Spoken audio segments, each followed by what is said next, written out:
Ya apa peredaran narkoba yang masif itu karena kita sendiri kurang sensitif dengan apa-apa yang terjadi di keluarga kita.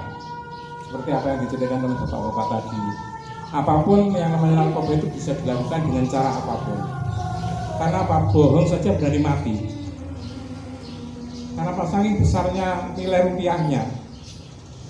Dan itu memang sebetulnya kalau kita ngomong-ngomong jauh ya itu bukan program, istilahnya program kecil, itu program internasional, khususnya di Indonesia.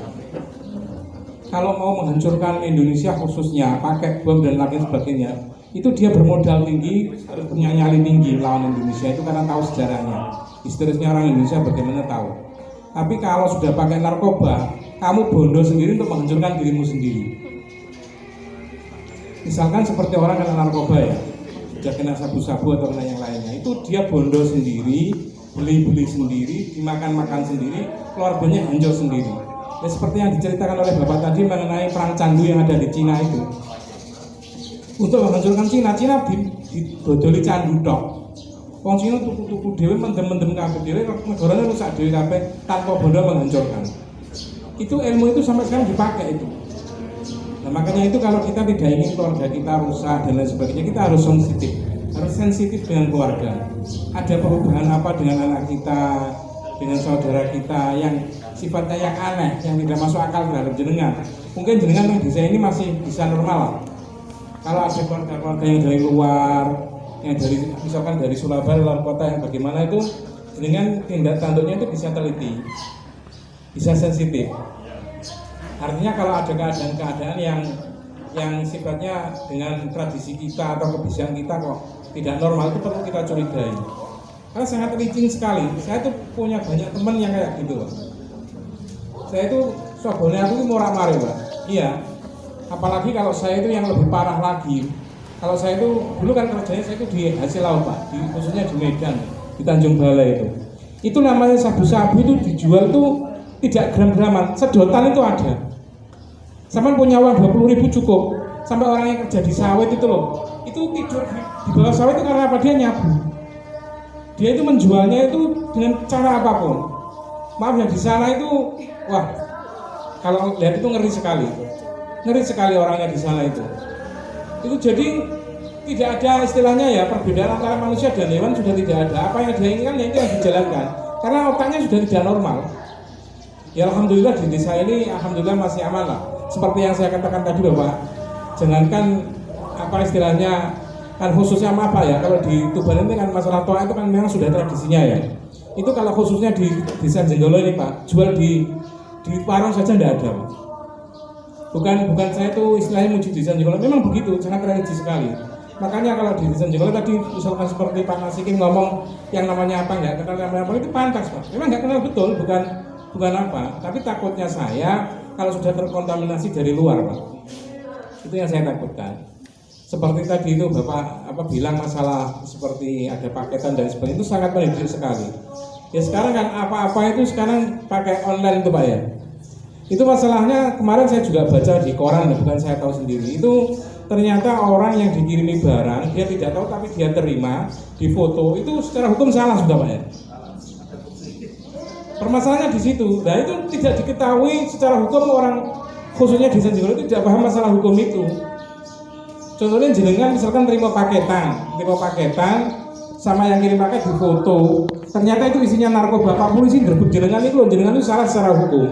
Jadi karena ngowah-ngowah dong. Ya padahal jenengan betul salah cara pribadi jenengan. Tapi secara hukum jenengan disalahkan. Nah, kasus seperti itu istilahnya apa ya? Seperti tadi yang dibilangkan oleh Bapak, kalau ada paketan, kalau itu betul-betul jenengan tidak menerima, tidak pernah pesan, jangan pernah diterima. Untuk menjaga itu jangan pernah diterima. Misalkan ada paketan ke jenengan, saya ini Bu, ada kiriman dari sini. Saya nggak kenal, saya nggak pernah pesan, keluarganya ditanya nggak pernah pesan. Jangan diterima sudah, pokoknya ditolak aja. Daripada jadi musibah di belakang hari. Karena itu sudah banyak kejadian Pak. Jadi saya berharap Bapak Ibu semua ini sensitif dengan keluarga, keadaan keluarga. Seperti itu, misalkan tahu ya, anak-anak misalkan ngomong, kok lo, koncoku kono lu ngombe gini. Takoni, sop dong gini.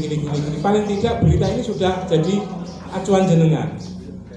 Paling tidak jenengan misalkan tadi ada berita apa bisa ngomong ke Bapak misalkan Babin Kamtibmas dan lain sebagainya, bisa ngomong, Pak saya kok khawatir sana gini. Akhirnya kan nanti dari pihak kepolisian sendiri yang menyelidiki. Jadi tidak harus jenengan yang istilahnya proaktif itu langsung ke seorang itu, tidak usah.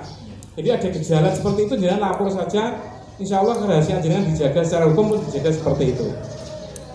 Jadi kalau ada yang aneh-aneh di keluarga jenengan, di lingkungan jenengan, tidak usah jenengan itu secara agresif, tidak usah. Bagaimana ya dengan lambat laun dengan apa diselesaikan dengan baik. Kalau apalagi itu kalau keluarga jenengan diomongin dulu atau gimana yang supaya bisa selesai gitu. Jadi masalah narkoba itu sangat harus peka dan itu memang untuk dibutuh kepekaan kita semua. Masalahnya masyarakat kita itu terkait masalah welcome, Pak. Ada tamu dari mana saja itu biasa dan dianggap sama seperti kita. Nah itu kelemahan itu justru kelebihan juga kelemahan, Pak. Kelebihan memang kita itu memang bersaudara. Kelemahan itu bagi orang-orang yang ahli narkoba itu jadikan motif, dijadikan senjata. Jadi kebaikan kita itu dibeli dengan narkoba oleh dia. Nah itu seperti tadi yang dibilang oleh Bapak Polsek tadi ya dari kepolisian. Itu Bapak Kepala Desa Mander. Ya maaf saya sebagai Kepala Desa juga sebetulnya gimana ya. Tapi bagaimana lagi memang seperti itu. Itu yang dipakai justru mobil ambulan, Pak. Iya yang dipakai oleh Bapak Kepala Desa Mander itu yang dipakai mobil ambulan. Yang pikiran orang umum nggak mungkin dipakai untuk itu. Jadi kamuflasenya luar biasa. Dia membuat apa. Dia transaksi seperti itu. Akhirnya bagaimanapun ya saya yakin Pak Polisi nggak mungkin taunya dari informasi dari masyarakat juga. Jadi makanya kita harus peka dengan lingkungan seperti itu, Pak. Jadi saya mohon kepada Bapak Ibu yang mendengar apa paparan dari Bapak semua ini yang berkaitan dengan narkoba, tolong diindahkan ya, dipikir betul, khususnya di keluarga. Kalau ada hal yang aneh-aneh mencurigakan, kita pelajari bersama, tidak harus kita agresif, jadi pelan-pelan supaya jangan sampai keluarga kita itu kena seperti itu ya. Betul seperti kata Bapak tadi, kalau kita hidup dengan keluarga yang punya masalah seperti itu pasti dengan monster, Pak. Pasti dengan monster. Dia tidak akan tanggung-tanggung, bahkan untuk berbohong untuk apa, sudah habiskan apa saja itu sudah nggak mikir. Masalahnya dia itu sudah manusia tapi tidak manusia, otaknya itu sudah berubah. Betul, saya tahu persis karena masalah saya punya kawan. Kalau sekarang sudah meninggal, orang belum tahu. Kebetulan orang belum tahu teman saya ini sudah itu teman saya. Dulu teman saya di pondok Pak itu, Pak. Tapi justru dia kenalnya itu narkoba itu dari pondok di Jombang itu. Sampai gila, Pak. Sampai gila betul. Sampai dirinya sendiri dia tidak tahu. Iya, apa itu? Masya Allah kalau melihat itu. Kalau dulu lihat gimana dia dulu bagaimana jadi murid yang bagus, kalau dia kena gitu. Masalahnya dia itu tidak kayak gitu, kenanya di Pondok Jombang, akhirnya dia kuliah di Surabaya tambah nemen. Masalahnya dia anaknya orang kaya kebetulan, anaknya orang kaya itu. Jadi dia itu anak laki satu-satunya, saudaranya 3 perempuan, dia minta apa saja dikasih oleh bapaknya. Taunya dia memang anak baik. Ternyata itu, wah tipuannya luar biasa. Sampai parah, sampai dia meninggal itu, ya gimana lagi? Akhirnya dia itu ditaruh di kamar sama orang tuanya. Kalau sudah tidak mengenal dirinya saja nggak kenal, kesukaannya rokok dikasih rokok aja sudah. Yang penting tidak macam-macam. Itu luar biasa, Pak, ngeri, Pak. Sampai teman-temannya datang itu sudah nggak tahu satu-satu orang siapa kamu nggak tahu sama sekali, Pak. Nah itulah. Jadi istilahnya apa? Jiwanya itu sudah dibeli oleh narkoba itu. Jadi kerugiannya seperti apa itu? Yang rugi ya bangsa dan negara. Tidak apatis terhadap ancaman narkoba.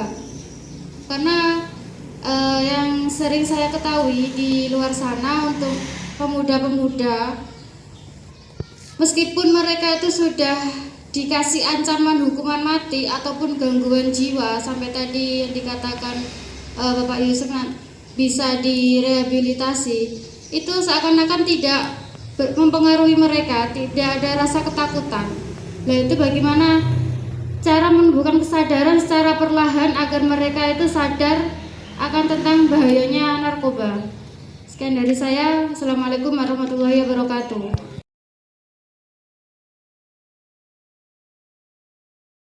Di Qatar Desa Nyebolo. Saya mau bertanya,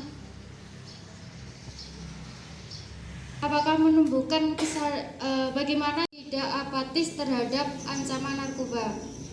Karena yang sering saya ketahui di luar sana untuk pemuda-pemuda, meskipun mereka itu sudah dikasih ancaman hukuman mati ataupun gangguan jiwa, sampai tadi yang dikatakan Bapak Yusuf bisa direhabilitasi, itu seakan-akan tidak mempengaruhi mereka, tidak ada rasa ketakutan. Nah, itu bagaimana cara menumbuhkan kesadaran secara perlahan agar mereka itu sadar akan tentang bahayanya narkoba? Sekian dari saya. Assalamualaikum warahmatullahi wabarakatuh. Bisa setiap hari mengkonsumsi narkoba. Apakah ketika bayi yang dikandungnya tersebut lahir, anak tersebut otomatis ikut menjadi pecandu seperti ibunya? Karena yang kita tahu, apa yang dikonsumsi ibu otomatis akan terserap oleh janin. Terima kasih. Assalamualaikum warahmatullahi wabarakatuh.